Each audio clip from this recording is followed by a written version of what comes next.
Hello kids, how are you? Well, now I will show you a new letter. This new letter is letter R. Letter R. In Spanish we say letra R, but in English we say letter R. Okay? And do you know what is the sound of this letter?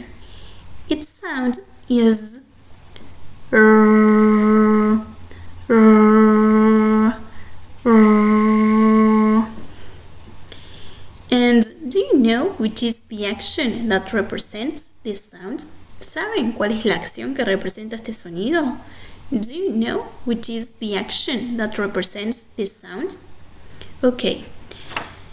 For example, when your dog finds a rag, what does it do?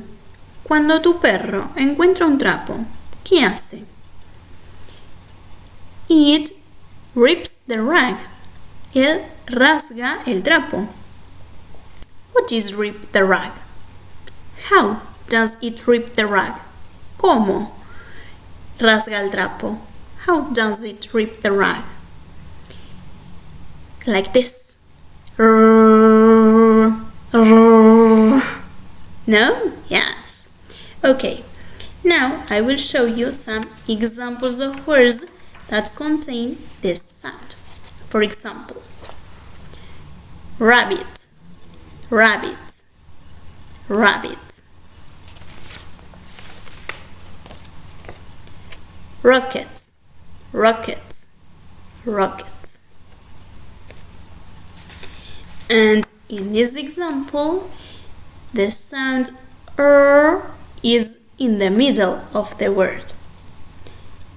Dress, dress, dress. Okay? Great. Now you have to repeat these words at home. Okay? Bye!